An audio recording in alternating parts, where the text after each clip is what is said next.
Welcome to Witham Sounding Board, a podcast sharing powerful business tips, insights, and trends for those seeking to become a rock star in their industry. Welcome to Witham's Perspective from the Bankruptcy Cliff, where we provide our perspective on various questions related to insolvency and bankruptcy affecting individuals and businesses. I'm Serena Sawney, and I'm your host for this session. I'm also a member of Witham's Forensic and Valuation Services Group. Our team focuses on the unique needs of individuals and businesses going through a reorganization process and contemplating bankruptcy. Today, I'm joined by Missy Irvin, who's also a member of the team, to get her perspective on the topic of solvency. I do need to start out by reminding everyone that the information you're about to hear is general in nature and should not be acted upon without the advice of legal counsel and financial advisors who can help evaluate your unique circumstances. With that, let's get started, Missy. Hi, Serena. Hi. So, insolvency. Let's start out with the basics. What does it mean to be insolvent? Yeah, Serena, I like to start right at the basic, go right to the dictionary and say, what does it mean to be insolvent? Dictionary definition is simple. If you're unable to pay your debts as they fall due in the normal course of business. It also has the context with regard to liabilities and assets that your liabilities will exceed your assets. It's really that simple. So why is solvency so important? Solvency, it's a term, but it gives you a picture of your financial health. You can't make payments when they're due. That kind of signals certain things, and that will also affect. It can affect your ability to borrow. It can affect the interest rate that you're going to get on borrowed funds.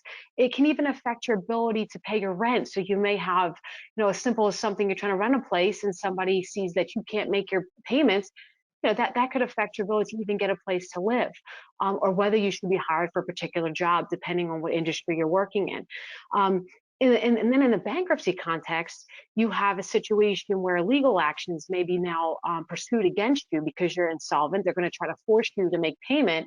And you're looking at a bankruptcy, that may be the only way to actually move you from being insolvent to solvent. Also, when there's a legal analysis on fraudulent transfers, one of the elements that they're going to look at is whether or not you were insolvent at the time of the transfer. So it does have ramifications on all different fronts, simple concepts all the way through to serious litigation. Wow, that's good to know. A lot of interesting stuff there. So can you be insolvent but not bankrupt? Right. The two don't have to exist at the same time, because insolvent, if you're looking at, your liabilities and assets, you may have a situation where one of your assets has significantly declined in value, whereby you have you're financed on that asset. And thus it appears on the books that, you're insolvent.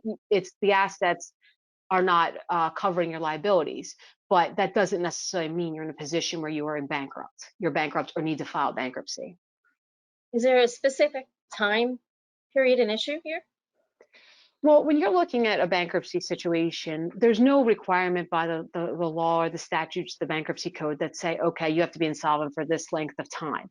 So while they go hand in hand, it's not a checkbox that you're checking. I've been insolvent for 6 months, now I can file. So there really is no specific time period as it ties into bankruptcy. Okay. Now, I know one of the ways to determine insolvency is something called a balance sheet test. Can you explain to us what that is? Sure. As I mentioned before, you're talking liabilities, you're talking assets. So the balance sheet test is going to be something where you're looking at, do the liabilities exceed the assets? Now, again, I say some of these terms and concepts are simple, but this can be further complicated by the idea that intangible assets may make the calculation more difficult. For those accountants out there, they know what I'm talking about. But so it's not as cut and dry as simply liabilities exceed assets. But because there may be other issues tied to it, but that is what you're looking at on someone's balance sheet. And so along that lines, what does it mean to have insufficient capital? Yeah, so you're looking at working capital is a concept where you're looking now solely at your current assets minus your current liabilities. Now, when you have insufficient capital, it's when you don't have enough capital in the short term to pay your expenses. So you're not looking at any long-term assets, long-term liabilities. You're looking right at the day-to-day operations. When you have a situation where you can't make those payments, when you can't run your day-to-day operations, it can be hard to attract investors. It can be hard to look like an appealing company for other purposes.